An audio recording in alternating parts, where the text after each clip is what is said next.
Welcome to the One South Coast Business Connection. I'm Jennifer Lorenzo, the Communications Manager for One South Coast Chamber of Commerce. And with me today, of course, our co-CEOs, Mike O'Sullivan and Rick Kidder. How are you, Jan? Good. How are you? Good, thank you. So we're Good starting to see you. it's nice to see you too. We don't get to see each other that often these days. We don't.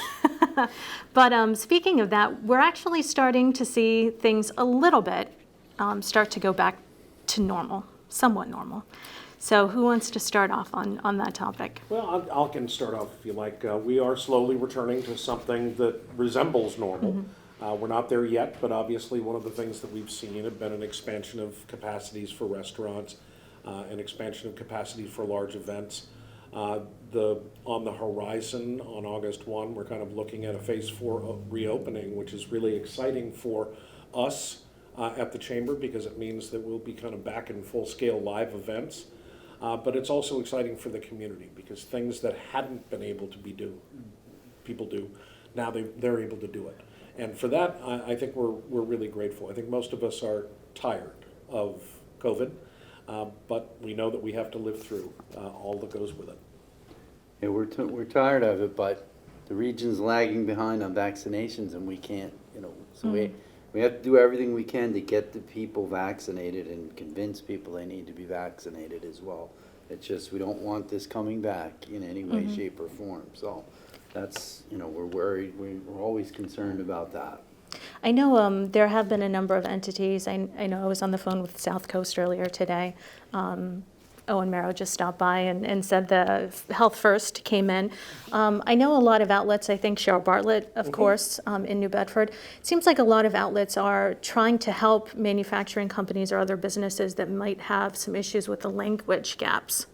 Come in and kind of educate. I know Owen said, well, some of them are Spanish and some speak Portuguese and some are young moms and they have children and they don't necessarily understand everything. So it helps us to have these people come in and provide a clinic or something like that. Absolutely. In fact, I was talking with one of our board members just the other day who is a manufacturer, has a facility in New Bedford, and has a largely Spanish-speaking population, and very few of them have actually been vaccinated. Even though they're eligible for vaccination, they don't know much about it. They don't have the information that they need. And he was able to reach out, in his case, to Cheryl Bartlett at Greater New Bedford Health Center. And they are sending somebody there to speak with them in Spanish, to talk with them about what the vaccine and the vaccine program is all about, and hopefully get his staff vaccinated. Many companies are actually looking at incentives for their employees to vaccinate, whether that's a cash incentive or something along those lines, so that we can actually get ourselves to herd immunity faster and faster. That's our goal. The faster that we can open up, the better off we're going to be. I think too, if there are businesses maybe that are watching this that are having some issues, I know Owen said when we were downstairs just chatting a little while ago, who can they reach out to? And I think that we can help them be a conduit to those various entities if they wanted to call yourself or Mike to try to put you in contact with the right people. Yeah, they could call either one of us or really anybody on the chamber staff or email us. We'd be happy to help try to make those connections. The governor's really has actually said and has started a program of targeted vaccinations, looking at underserved populations. I just read yesterday that they had great success getting a lot of Cambodians vaccinated. And it's like Rick said, a lot of it is just language barriers sometimes, and it's just not, they don't have an understanding. They're in the underserved populations, and we'll do anything we can to try to help them. They don't have to be members. We just want to do what's right for the community. And if they ask us, if they tell us, we'll do what we can to help. And I think it's true throughout the Commonwealth, but in New Bedford, they recently, for example, opened up a walk-in vaccination clinic down near the waterfront, close to where the fish houses are, where a lot of that underserved population are not yet vaccinated. And that's really borne some fruit, that right there, there can be a place where employers can let their employees off time to go get their vaccinations and take care of it. I know some of the communities too, if people are looking for different sites. I know in Fall River on the Facebook page or the mayor's Facebook page, New Bedford doing the same thing, a pop-up vaccination clinic today. Some are available. So those are some places I think different cities and towns across the South Coast region could look there if they'd like to do that on Facebook or otherwise. And I think it's fair to say that for a lot of people who were seeking vaccinations, particularly early on in this process, it was both frustrating and daunting. That wasn't anybody's fault. There were supply issues that, are you going to get the vaccines or you're not going to get them? There were centralized places like Gillette Stadium. Well, not everybody can get there. Right. Not everybody can get to those places. And it was difficult for folks to navigate. And we can't forget there are many people who don't have computers, who don't sit there and be able on the internet to continually refresh to see whether or not an appointment is available. Right. So it's been a challenge for everyone to try to meet this need. But what we've seen, at least particularly over the last few weeks, is that we may soon be in a situation where supply outstrips demand unless we can get more people to get in line and get vaccinated. Absolutely. So kind of talking about reopening and the months ahead, I know a lot of people right now, especially, are looking for employees to come back to work. Some of those people were laid off. They might have unfortunately moved to other jobs. What are we kind of looking at right now? I know this kind of brings us into an event that we're going to have coming up here in September, not too far off. It is, the return to work challenges are really difficult. Hospitality's really ravaged in terms of trying to be able to fill their jobs, but there's very few job sectors that are not struggling. So it's really, really difficult. And the two primary issues, one is a lot of people don't want to come back to work because they're still getting paid more when you take the federal stipend into it. On unemployment, they're getting paid more than they would to work.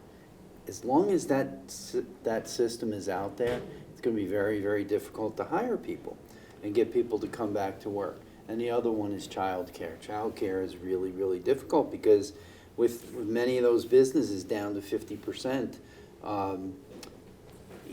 that means that half of the childcare positions in all the different daycare centers are Right. gone.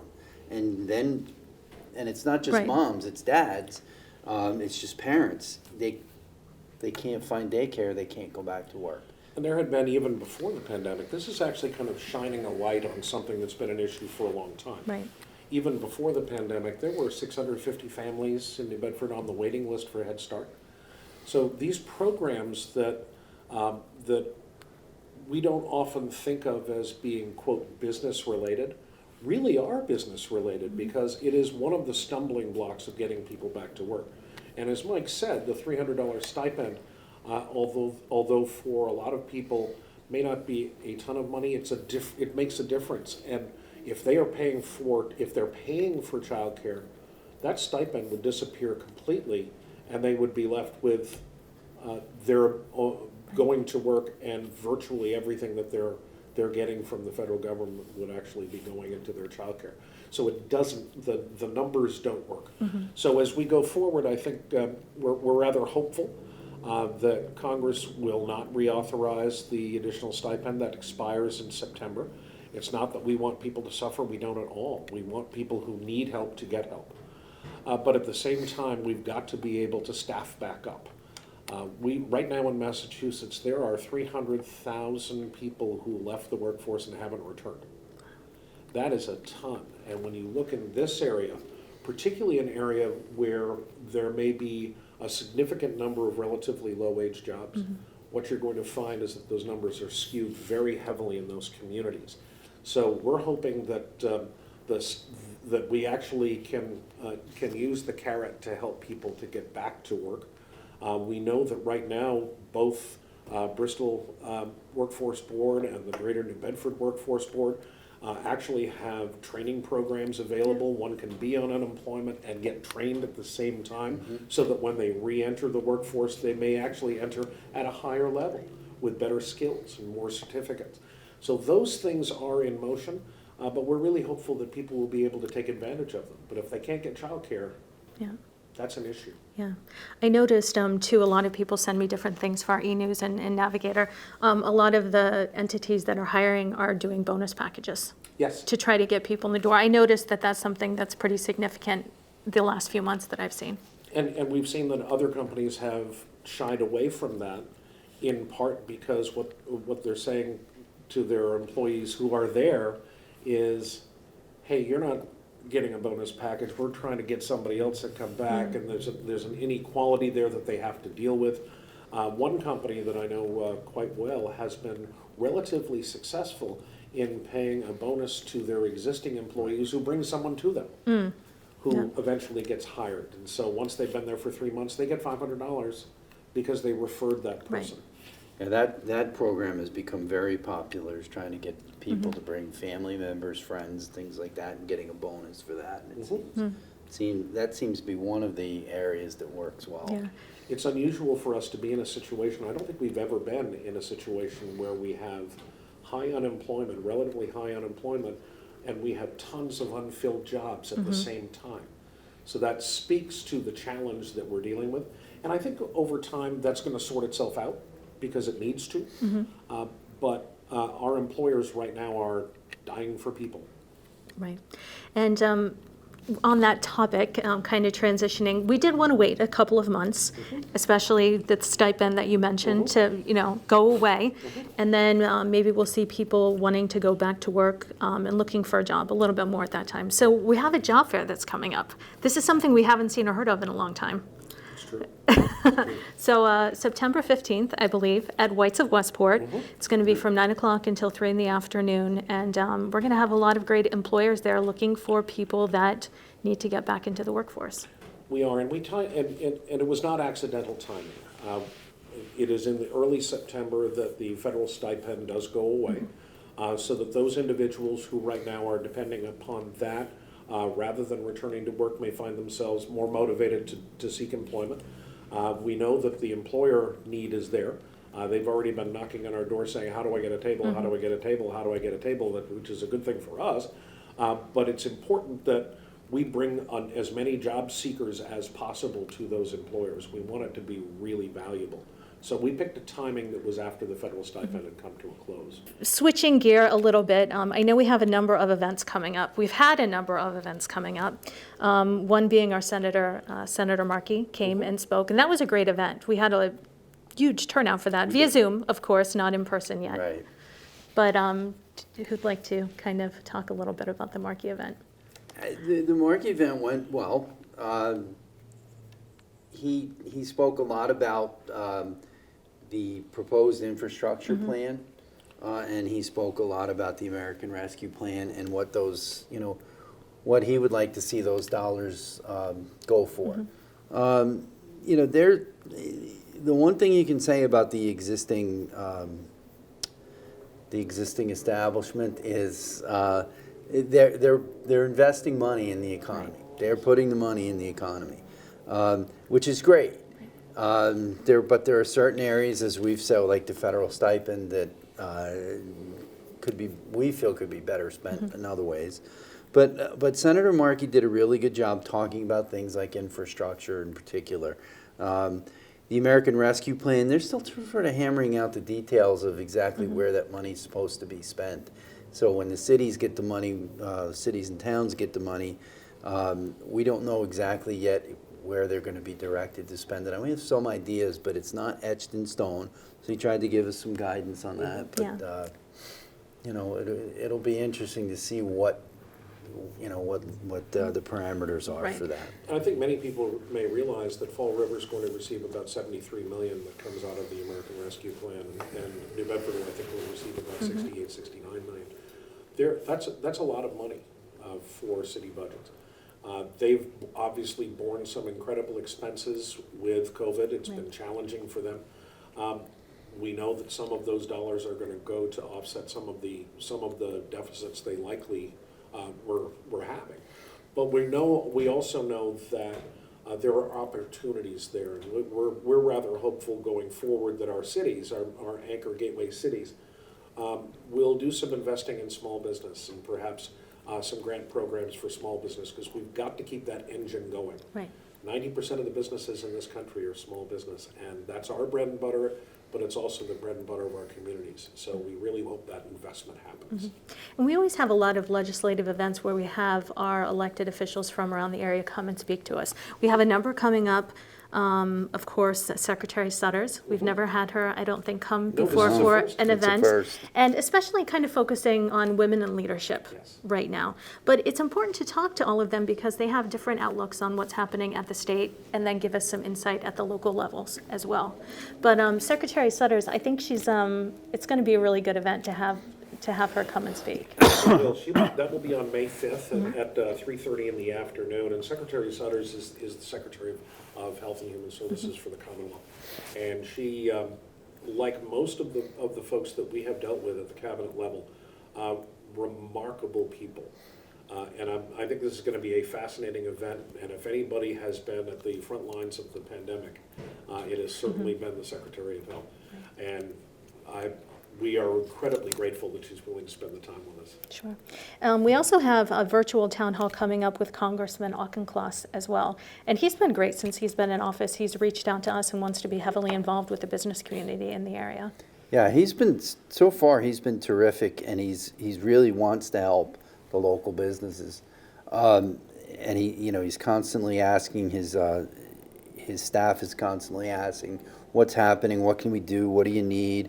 What do you need money for? He put out there recently for all not-for-profits in the SouthCoast, to just give them a list of kind of a wish list. What do you need if you had money, if you got it grants, what would be the infrastructure type things that you would need? And he got a lot of diverse feedback. But he's trying to listen. He's trying to do the right thing. But he's definitely asking questions and listening. So that's really good, and we're excited to have him. This is actually going to be, I think, the third time since he's been elected, which was only in November. But he spoke to us in December. Then he spoke for a few minutes at our Megamixer last month, and he's going to speak to us in May. So it's exciting to have him really interested in wanting to build a relationship with the local businesses. And he seems, just as Congressman Kennedy was Yes. before him, he seems like a hands-on congressman, somebody who's accessible, someone we can outline our challenges to, and who will listen. Which is actually the best we can hope for out of our elected officials is that they listen. Exactly. And if anyone wants to register, just go to onesouthcoast.com, click on our calendar of events, and members, non-members, most of these or all of these right now are still being held via Zoom for safety precautions. And you can feel free to sign up for any of these. Speaking of being open and able to speak with everyone, Coffee with the CEOs, that was very successful last time, because people want to talk to you too. For the life of me, neither one of us We do not understand that phenomenon, but we can get 60 or 70 people, and I Yeah. just don't see it. Well, I think they joined the chamber, and there's all different things going on, and I think they have all kinds of questions, and sometimes maybe if we have a legislative event, they don't feel, some people don't feel comfortable about asking certain things, and I think it's good that we have that open availability to sit and come and ask you different questions and share things with you, and then you can take them back to the officials too as well. And it's a great opportunity for us, Jen, to hear what's on the minds of Right. the small business community. We know with all the things that we're working on, and we kind of know all the parts and pieces, but that doesn't mean that even though you are probably the best communications person I have ever seen, that doesn't mean that everybody knows the Right. totality of what's going on. Nor do they know perhaps that we are working to help them in the ways that we're working to Right. help them. So it's we're thrilled to do it. We're always a little shocked that people are actually willing to show up. It's always a good turnout. We always get a good crowd for it. I know, so we're excited. And that's coming up on May 6th at 9:30 in the morning, so feel free to register and join for that. And then we also have, I know we touched on it a little bit, is our Megamixer. And we have 8 total chambers in the state, including us. I don't want to miss anybody, but Cape Cod, no. and Oh, heck no. we'll do everyone, Taunton, everybody in the area. But all of the chambers come together. We had a great event last time. I think it was almost 200 people. We're on a Zoom call. Yeah. We broke out into rooms. We had some fun. We conversated. We had some trivia. And it was just a nice way because we don't really have those in-person networking events. And some people say, well, we see the same people all the time at the same networking events within the same chamber, so let's switch it up a little bit. And I think that this is something we'll continue to do in the future, even when we can get back together. I think so. I highly recommend that people, anybody out there listening, I highly recommend you go to SouthCoast.com and register because it really was a blast. Yeah. It was a lot of fun. In many ways, I think I might have gotten to speak to more people on Zoom that night than you actually do sometimes when you be in the room with 200 people. Yeah. And it was a lot of fun. A lot of great games. A lot of great giveaways. A lot of we great had giveaways. Yeah, prizes to get on the boat and go to Nantucket or the Yep. Vineyard or go see Plymouth Plantation or otherwise, and it was a great event. We had a lot of fun with that, and it's a good. I think it's an hour and a half, so it allows us some time to go into the breakout rooms and accommodate having almost 200 people there too. And you know, it's one of those interesting things, whenever you go to a networking event, you never know whether you're going to run into somebody who might someday refer business to you or do business with you directly. The same is true with this. One of the things we've learned with Zoom and one of the things we've learned about our modern age is that geography doesn't really matter much anymore. That if there are people that you click with, that you trust, that you feel like you want to refer, it's wonderful that the other chambers want to join us and do that activity so that we can all benefit. Right. And we also have some other small business seminars, one on succession planning on May 13th at 10 o'clock in the morning, and then kind of going back into a topic that we've already touched about, and we might have more of these in the future, vaccines and the Paid Family Medical Leave Act, because that's something still on the mind of a lot of businesses. Yeah, a lot of business folks ask us, what are the rules and regulations, with respect to paid family leave and vaccines? How do you handle if employees don't want to get vaccinated, how do I handle that? There's a lot of different variables that are affected as many businesses are trying to get away from everybody working from home. They want to try to get back to normal. So there's a lot of questions to do with that. And that's going to be Wendy Hansen from Foley & Foley, who's an employment attorney.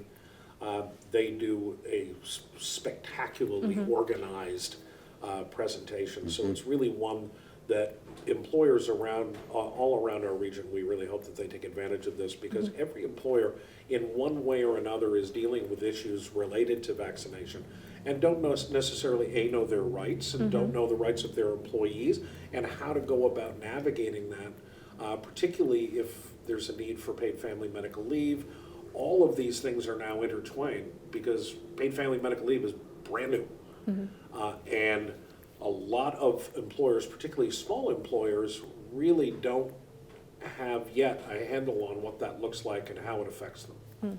And again, if anybody has any questions or would like to attend any of these events, just visit onesouthcoast.com and click on the calendar events, and it'll take you right to the calendar of events page. So one thing that I did want to mention, because it's a hot topic in the world right now, and we really haven't touched on it, I don't think, as far as the show is concerned.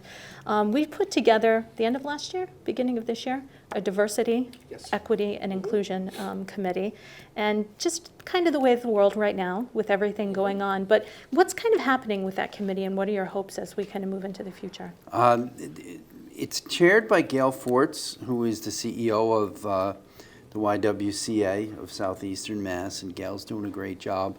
But we started the DEI committee with a very open mind. We know that the chamber is considered lily white, and we need to address that. Yeah, yes, including silver and white hair. But we know that we need to address that.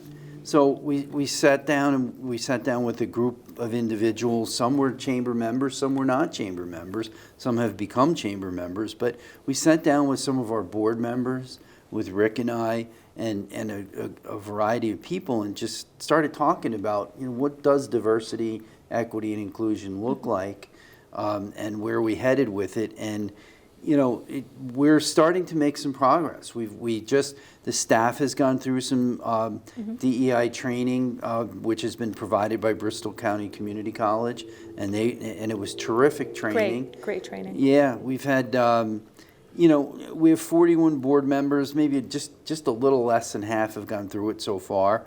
But you know, we're going to offer it 2 more times. But it's really, it's a very, very interesting training, and you know, we've had some people use the word sobering. We've had people say, you know, I really learned a lot about myself, or I realized that I really don't know myself. And it's just there's a lot to learn, and there's a lot to understand, and it's not just race. It's you know, it's race, it's sex, it's ethnicity, it's all, you know, there's a lot of variables that are in there that really make a difference. Teaches you to be more cognizant of everything going Yes, on it around does. you. Just Yes, it cautious does. with your words, very perceptive of all of the people in the Yeah. room, different cultures. But I think a lot of people are doing that right now. Many different companies are putting these committees together. I know Absolutely. SouthCoast Health, I was on the phone with them today, and they have a committee for that already. In fact, So, one of the members of their committee Barb, is actually, yep, Barb is yeah. on our DEI committee. You know, this is actually very important and very timely, and while a lot of this may have bubbled up within the business community as the result of unfortunate events, the reality is we were long overdue.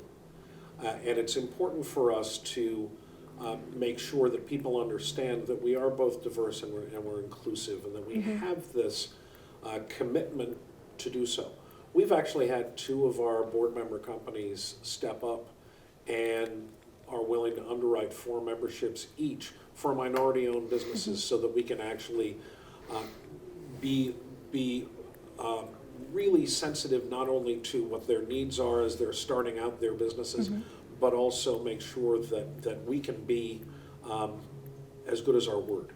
And it's important that we do that. This is a challenging topic for a lot of folks. And Mike had mentioned that we're going to be doing 2 more sessions. Those 2 sessions are going to be open to anybody in the business community who wants to have that training. So they'll be able to do it at no cost, so that they can get really quality DEI training. They can bring themselves, their staff, anybody that they want can take part in this. And it's something that we're thrilled to be able to offer the business community and the community at large. right. And I know we have about 2 minutes left, or a little bit, and kind of tying in with that, you know, we talk about the Fall River Arts and Culture Program, of which Mike is always busy with that program, but it's, again, embracing the culture, race, ethnicity, everything that we're talking about kind of in that DEI committee, we're talking about when it comes to the arts and culture, and establishing kind of a niche within our community for that to grow as well, too. Yeah, the Fall River Arts and Culture Coalition is really doing a great job. We're in the midst of developing a long-term plan, which has been it's been supported by both private enterprise, by philanthropic organizations, and the state, and which we're very proud of.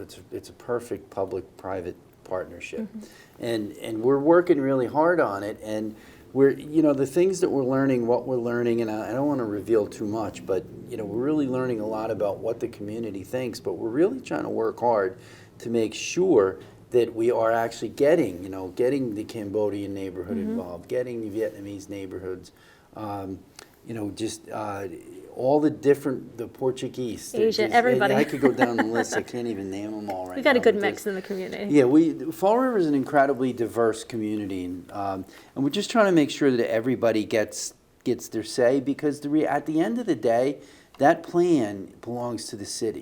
It doesn't belong to the chamber, doesn't belong to Fall River Arts and Culture, it belongs to the city, and the city is the people. So we're working hard to try to do that. So. Inclusion for everybody. Well, Yes. not only that, somebody will ask the question, because this comes up every time.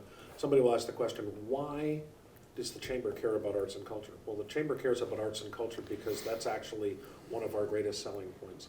Our art and culture is a part of our economic development, and it's something that's very important to our community. Absolutely. Yeah. Well, we're already out of time. See how fast a half an hour It goes goes when you're having great. fun? So, well, thanks for joining us for the One South Coast Business Connection. I've been your host, Jennifer Lorenzo, and of course, co-CEOs of One South Coast Chamber. Thanks for joining me both today, Mike O'Sullivan and Rick Kidder, and we'll see you next show.